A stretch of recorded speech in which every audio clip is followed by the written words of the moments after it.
This is problem 13.135 on page 878. A 60-gram model rocket is fired vertically. The engine applies a thrust P which varies in magnitude as shown. Neglecting air resistance and the change in mass of the rocket, determine A, the maximum speed of the rocket as it goes up, and B, the time for the rocket to reach its maximum elevation. Okay, so they show us just a little rocket. It looks kind of like a dart with a force P pushing it upward because of thrust. And then they show us that the thrust versus time from the engine in newtons, time in seconds, looks like this. There's a rapid increase in thrust, decrease, leveling off, and then sort of a burnout. All this happens over a period of less than a second.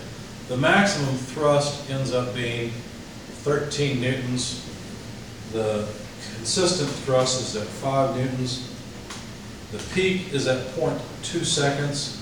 The fall is at 0.3 seconds, and that's all we know. And we want, well, we'd like to find out the maximum speed, the max, and we'd like to find out the time for the rocket to reach maximum elevation. Okay. They didn't ask what the maximum elevation was, but they did ask for the maximum elevation. We may have to find it all along the way. I don't know. Let's see. Do you see that we have force versus time here? So what do you think the area of this graph would represent? Force multiplied by time, which should be momentum. Which we call impulse, right? So this would be the impulse, which changes the momentum, right? So in our equation, notice we've only got a vertical direction. So mvy initial plus integral from state 1 to state 2 p dt equals mvy final. Initially, it's at rest on the launch pad. And so all we need to do is add up this force over time. In other words, we just need the area under that curve. Well, that's fairly straightforward.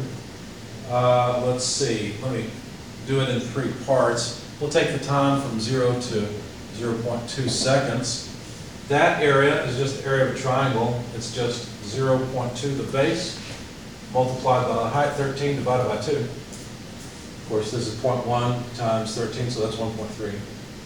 So that's the area. And of course, the units are Newton seconds. The next section here, you might think, well, I see a triangle and a rectangle. There's an easier way to calculate the area. You calculate the average height. So from 0.2 to 0.3 seconds, the average height is 13 plus 5 over 2. That's the average height, and you multiply it by the width. You basically turn the triangle into a rectangle. You cut off the upper half of it and put it down in the valley, if you will. Anyway, so there's that average height multiplied by the width, which is just 0.1 seconds. Let's see if I can do this one in my head. So that's 18 over 2, 9 times 0.1, 0.9 Newton seconds. Sorry, I wrote meters. Should be Newton seconds. Okay. From 0.3 to 0.38 or 0.8, that's really easy. That's just a rectangle. So 5 times 0.5 would be what? 2.5 Newton seconds. So the total impulse, this whole thing, would just be the sum of these. So that's what, 2.2 plus 2.5 would be 4.7 Newton seconds of impulse. Right? Now, let me ask you a question. Where would the maximum velocity occur?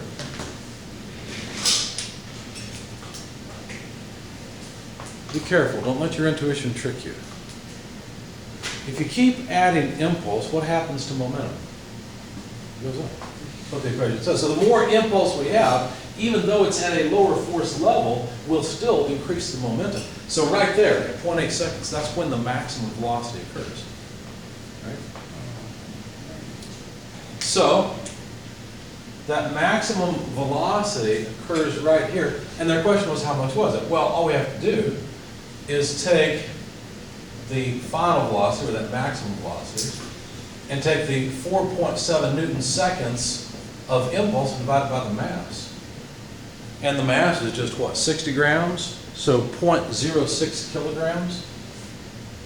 So 0.06 kilograms. So what units do we have for the final velocity? Well, a Newton is a kilogram meter per second squared. Kilogram meter per second squared, but we've got a second up there as well, divided by kilograms, and you see we get meters per second, exactly like we would expect. So take 4.7, divide it by 0.06, and how much is that? Because that's just all this area, okay? Or all this area. 78.3 repeating. 78.3 repeating meters per second. Thank you. Okay. There's the final velocity. And then the question was, how long does it take for the rocket to reach its maximum elevation? Well, the maximum elevation will occur after this. They didn't ask what the maximum elevation was, so I don't really care where it starts. At some point, it's got its maximum velocity. What do we mean by maximum elevation? Go ahead. I was going to say, when the momentum equals 0, that's way up. Right, or essentially the velocity reaches 0, right? So we could go and we could say, well, let's move it up, forces, mass times acceleration, figure out the acceleration, figure out from chapter 11 how long it takes. Or we could say, you know what? This was during thrust. We could use impulse momentum during the flight. Because think about it. Once it's reached its maximum velocity and no longer has any thrust, the ground is far away now, I guess. Once it reaches its maximum velocity and no longer has thrust, is there a force acting? Oh, and by the way, I made a mistake. I just realized. Oh, What mistake did I make? we didn't account for gravity. For gravity, I forgot that. I should have said P minus W. So I know the integral of P, all I got to do is subtract off the impulse from the weight. So let's take care of that real quick. We'll fix this and then come back.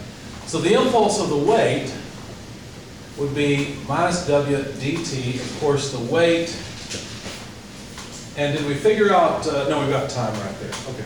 So the weight is just mg dt. That impulse, this is just the impulse I missed, the impulse of weight. So these would come out minus mg times t equals impulse. And so I'd have minus, 0.06 kilograms multiplied by 9.81 meters per second squared times 0.8 seconds worth. Right. And I'll have kilograms meters per second, or in other words, Newton seconds, if you like. So tell me what this number is, if you would. 0.06 times 9.81 times 0.8 is how much? 0.47088. 0.47088. Yes, sir. Can we just call it 0.47? We could. Is that all right? So I should have taken that away from here. So instead of 4.7, I've got to take off 0.47 from that, so I'll end up with what, 23 instead? All I did is I took 4.7, sorry the numbers are so similar, minus 0.47. That's all I just did in my head. Okay. This was the impulse from the thruster. This is the impulse from gravity that I forgot about. Okay. So with that, give me a new number for the speed, the final velocity. So 4.23 over 0.06 is how much? Yeah, 70.5 meters per second. Second that. Thank you. All right, that's fine. So now let's move on to the second part of the flight where there's no power. Because we can do the same thing. We've got the initial, or let's say the maximum velocity, the maximum momentum. All we have to do is add to that the impulse that slows it down, which is negative weight dt. And we end up with no momentum at the end, right? We're interested in, what was it, the amount of time, was that it? Yeah, the time for the rocket to reach its maximum elevation. Now notice, the time required to reach maximum elevation will be 0.8 seconds plus whatever we get out of this, because this is the flight time after the thruster is shut off. So I think one thing we can do, if we plug in mg here, it looks like we can cancel the mass and not have to deal with that. That'll make it nicer. So V max minus gt equals 0. All I did was pull the negative g out, realize I've got integration of dt. And so the question is, now this should look very familiar, how much time does it take for gravity to slow it down. Let's see, V max over G. This looks just like what we saw before, right? Where you said velocity equals acceleration times time. There's your acceleration, there's time, there's your velocity. This is just kinematics. We've just used impulse momentum to come up with a kinematics equation. We could have grabbed the kinematics equation if we wanted to. But we'd have to realize that the acceleration was just negative g. So maximum velocity is 70.5 meters per second divided by 9.81 meters per second squared will tell us how much flight time there is in seconds after the rocket shuts off. 7.19 seconds. I'll second that. 9 seconds, thank you. So the total flight time, the time required to reach the maximum elevation is 0.8 plus 7.19 equals 7.99 seconds, so almost 8 seconds. Notice we neglected drag. The reason we neglected drag is because then we'd have to actually integrate carefully. Because drag is a force that depends on velocity. As the velocity decreases, the drag would decrease. Because they didn't mention it specifically. Just- No, they said neglected. So it would make our job a little bit harder. But of course, notice, intuitively now, you understand what that would do because drag is just a force acting downward. It just means you're not going to reach as high a height, and you're going to reach it quicker. Right? Because there's more than just gravity pulling you down. Of course, we wouldn't end up with that high of a speed either because the drag would keep us from reaching that maximum speed. I guess this is a rocket taking off with the moon where there's no atmosphere. I don't know how you get a model rocket up there just fired for fun though. That kind of sounds like fun. Question, comments?